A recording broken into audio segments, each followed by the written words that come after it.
जो लोग प्रेगनेंसी के लिए प्लान कर रहे होते हैं वो बहुत ही ज्यादा क्यूरियस होते हैं, बहुत ज्यादा एक्साइटेड होते हैं तो प्रेगनेंसी को लेके उनके लिए ये बहुत ज्यादा इंपॉर्टेंट होता है हर चीज के लिए जानना कि हमारी प्रेगनेंसी कंसीव हुई या नहीं हुई। तो आज की इस वीडियो में मैं आपको बताने वाली हूँ कि पीरियड मिस होने के पहले भी कुछ ऐसे लक्षण होते हैं जिससे कि आप पता लगा सकते हैं कि आपकी प्रेगनेंसी कंसीव हो चुकी है या नहीं हो चुकी है। तो चलिए वीडियो स्टार्ट करते हैं। ठीक है, ये जानना बहुत इंपॉर्टेंट भी होता है कि हमारी प्रेगनेंसी कंसीव हो चुकी है नहीं चुकी है। बॉडी का ऑब्जर्वेशन बहुत इंपॉर्टेंट होता है, क्योंकि अगर क्या होता है कि हम स्टार्टिंग से अपनी केयरिंग बहुत अच्छे से कर रहे होते हैं, हमारी प्रेगनेंसी जर्नी जो होती है वो बहुत ही अच्छी चलती है, हमें किसी टाइप का कोई प्रॉब्लम नहीं होता, किसी टाइप का कोई कॉम्प्लिकेशन नहीं होता। बट क्या होता है कि अगर हम उन चीजों को ध्यान नहीं देते हैं, पहले से अपनी केयरिंग अच्छे से नहीं करते हैं, तो इस केस में बहुत बारी क्या होता है कि हमारी हेल्थ रिलेटेड कुछ इश्यूज हो जाते हैं प्रेगनेंसी टाइम में।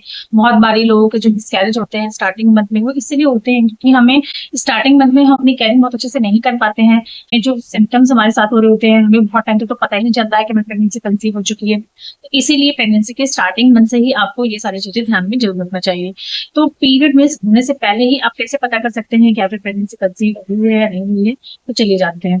तो देखिए, जैसे ही आपकी प्रेगनेंसी कंसीव होती है, जैसे आपका ओव्यूलेशन पीरियड है, आपने रिलेशन बनाया, जो स्पर्म है वो बच्चे दानी की दीवार पे जाके अगर चिपक चुकी है, हमारी प्रेगनेंसी जर्नी स्टार्ट हो जाती है और बच्चा हमारी बॉडी में तभी से बनने लग जाता है, तो आपको अपनी केयरिंग उसी टाइम से करना बहुत इंपॉर्टेंट होता है। कुछ ऐसे सिम्टम्स होते हैं जैसे कि अगर आपको आपकी प्रेगनेंसी कंसीव हो चुकी है तो अगर आपको अचानक से ऐसा लग रहा है कि आपको बहुत ज्यादा आपको थकान लग रहा है, बहुत ज्यादा आलस लग रहा हो, मतलब आपको बहुत ज्यादा ही सुस्ती लग रही है, आपको कुछ भी करने का मन नहीं हो रहा है, तो ये लक्षण होता है कि आपकी प्रेगनेंसी कंसीव हो चुकी है। नंबर 2 रीजन होता है कि आपको अचानक से आपकी भूख कम हो जाए, आपको नौचे से फील, वॉमिटिंग नहीं हो रही है, बस ऐसा लग रहा है कि मुझे पेट भरा भरा सा लग रहा है, नौजिया से फील हो रहा है। तो अगर ऐसा ये सारी चीजें भी अगर होती हैं तो इसका मतलब होता है कि आपकी प्रेगनेंसी कंसीव हो चुकी है। आपकी बॉडी में कोलेस्ट्रॉल हार्मोन का लेवल जो होता है हाई हो जाता है, इसकी वजह से हमें ये सारी प्रॉब्लम्स होती है स्टार्टिंग में। नेक्स्ट चीज होती है कि अगर आपको ऐसा लग रहा है कि आपको बहुत ज्यादा ही एसिडिटी हो रही है, आप सारी चीजें सही से तो कर रहे हैं बट भी एसिडिटी बहुत ज्यादा ही अचानक अचानक से बहुत ज्यादा हो रही है, तो ये भी प्रेगनेंसी कंसीव होने का ही लक्षण होता है। नेक्स्ट चीज होती है कि बहुत बारी क्या होता है कि लोगों की प्रेगनेंसी जब कंसीव हो जाती है तो हल्की फुल्की स्पॉटिंग भी होती है। पीरियड्स नहीं आते हैं, अगर पीरियड्स डेट पे पीरियड नहीं आएगा बट वो हल्की फुल्की स्पॉटिंग होती है, तो वो एक दिन आएगा हल्का फुल्का स्पॉटिंग और नेक्स्ट डे से वो भी भूल जाते हैं, तो ये भी प्रेगनेंसी कंसीव होने का लक्षण होता है। बहुत बारे लोगों के मन में डाउट होता है कि हमारी तो पीरियड्स आए थे बट हमारी प्रेगनेंसी उस टाइम पे कैसे कंसीव होगी, तो पीरियड्स नहीं होता है, वो इम्प्लांटेशन ब्लीडिंग होती है। जैसे जब बॉडी में बच्चा इम्प्लांट होता है तो उसके बाद वो हल्की फुल्की ब्लीडिंग होती है जिसकी इम्प्लांटेशन ब्लीडिंग कहते हैं। अब वो प्रेगनेंसी के लक्षण होते हैं, ना कि वो पीरियड्स होता है। नेक्स्ट चीज होता है कि अगर आपको ऐसा लग रहा है कि पेट के निचले हिस्से में हल्का हल्का खिंचाव सा महसूस हो रहा है, तो जो पीरियड्स में आपको पेन होता है तो वो बहुत ज्यादा होता है, वो हमारे पर बॉडी में होता है, यानी कि पैरों में होता है, पेट में होता है और बहुत ज्यादा ही पेन होता है। लेकिन जो आपको इम्प्लांटेशन पेन होगा वो आपको हल्का हल्का महसूस होता है, वो सिर्फ ज्यादातर पेट के निचले हिस्से में महसूस होता है और वो आपको एकदम से खिंचाव से महसूस होता है, बहुत ज्यादा वो पेन नहीं होता है। तो इसीलिए अगर आपको ऐसा पेन हो रहा हो, आपको ऐसा लग रहा हो लेकिन खिंचाव से महसूस हो रही है, तो इसका मतलब होता है कि आपकी प्रेगनेंसी कंसीव हो चुकी है। नेक्स्ट चीज होती है कि आपको भूख कम लगना, एकदम से आपको भूख नहीं लग रही है, आपको कुछ भी खाने पीने का मन नहीं हो रहा है, तो ये भी इसलिए होता है कि बॉडी में जो भी हार्मोन चेंज हो रहे होते हैं उसकी वजह से ऐसा होता है।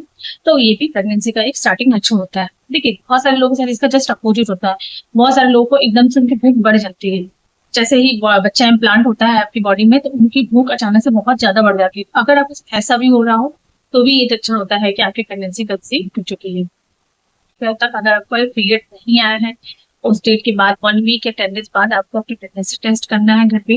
अगर वो प्रेगनेंसी टेस्ट यूरिन टेस्ट आप करते हैं घर पे और पॉजिटिव आता है तो वो भी चेक आपको कर ही जाता है कि आपकी प्रेगनेंसी कंसीव हो चुकी है। जैसे ही अगर आपको पता चल जाता है कि आपकी प्रेगनेंसी कंसीव हो चुकी है, रिजल्ट पॉजिटिव आ गया है, तो आपको इमीडिएट हॉस्पिटल चलना। ऐसा नहीं करना है कि आपको घर पे ही रहना है या आप 1 मंथ बाद जा रहे हैं, 2 मंथ बाद जा रहे हैं। बहुत बार ऐसा होता है कि लोग ऐसा ही करते हैं कि मतलब 1 महीने बाद जाते हैं डॉक्टर के पास, बट आपको स्टार्टिंग में ही डॉक्टर के पास जाना चाहिए। आपको बिल्कुल भी ये गलती नहीं करना चाहिए कि आप स्टार्टिंग में नहीं जा रहे हैं। स्टार्टिंग में अगर आप डॉक्टर के पास जाते हैं तो अगर आपको किसी टाइप की कोई प्रॉब्लम होती है तो डॉक्टर आपको स्टार्टिंग से ही आपको गाइड कर सकते हैं, आपकी प्रेगनेंसी को मॉनिटर कर सकते हैं। बहुत बार क्या होता है कि हम पहले डॉक्टर के पास नहीं जाते हैं और प्रेगनेंसी प्लान करने से भी पहले हम डॉक्टर के पास नहीं गए हैं। हमारी बॉडी में अगर कुछ प्रॉब्लम है, जैसे कि अगर आपको थायराइड बढ़ा हुआ है, आपका पाइल्स का इशू है या आपका अगर पीरियड सर्कल इरेगुलर रहते हो, तो उन सारे केस में बहुत सारी चीजें ऐसी होती हैं जो हमें प्रेगनेंसी टाइम में हमारे लिए बहुत ज्यादा कॉम्प्लिकेशन ला सकती है। तो अगर आपको ऐसा कुछ भी लगता है तो उस केस में आपको पहले डॉक्टर के पास जाना चाहिए। जैसे ही पॉजिटिव आए तो आपको डॉक्टर से जरूर मिलना है। प्रेगनेंसी के लिए जब से प्लान कर रहे हैं, आपको तब से अपने खाने पीने का ध्यान रखना है, आपको एक हेल्दी डाइट लेनी है, आपको ग्रीन वेजिटेबल्स, फ्रूट्स, लिक्विड अच्छे से लेना है, ताकि आपकी प्रेगनेंसी जो हो वो हेल्दी प्रेगनेंसी हो।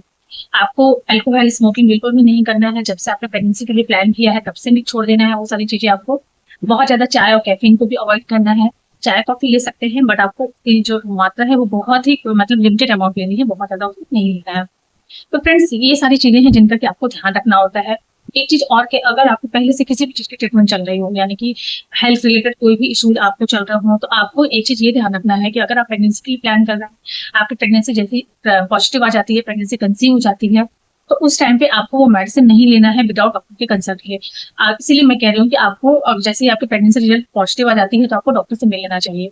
बहुत बारी क्या होता है कि हमें पता नहीं होता कि हमें मेडिसिन लेनी है या नहीं लेनी है, आप प्रेगनेंसी ड्यूरेशन में भी वो मेडिसिन लेते रहते हैं, और ये आपके मिसकैरेज का भी रीजन बन सकता है। तो इसीलिए अगर आपको किसी भी टाइप की कोई ट्रीटमेंट चल रही हो, तो डॉक्टर से मिले, डॉक्टर से सारे प्रिस्क्रिप्शन को शेयर करें। डॉक्टर अगर आपको सजेस्ट करते हैं वो आपको मेडिसिन लेनी है या नहीं लेनी है, अगर वो आपको सजेस्ट करते हैं तो आपको लेनी है, नहीं सजेस्ट करते हैं तो आपको खुद से कोई भी मेडिसिन नहीं लेनी है, अगर आप चाहते हैं कि आपकी प्रेगनेंसी हेल्दी तरीके से चले। तो फ्रेंड्स, यही सारी चीजें हैं जिनका कि आपको ध्यान रखना होता है। और ये सारे सिम्टम्स होते हैं कि प्रेगनेंसी बिना पीरियड आए भी आप पता कर सकते हैं कि आगे आपका पीरियड का पेन है या इम्प्लांटेशन पेन है, आपकी प्रेगनेंसी कंसीव हुई है या नहीं है। आई होप कि वीडियो आपके लिए हेल्पफुल रहा हो, आपके लिए इन्फॉर्मेटिव रहा हो। मेरी वीडियोस आपको अच्छी लगती है तो मेरी वीडियो को लाइक करके मेरे चैनल को सब्सक्राइब कर दें, बेल आइकन प्रेस कर दें ताकि आपको प्रेगनेंसी रिलेटेड और भी अच्छे अच्छे अपडेट्स मिलते रहें।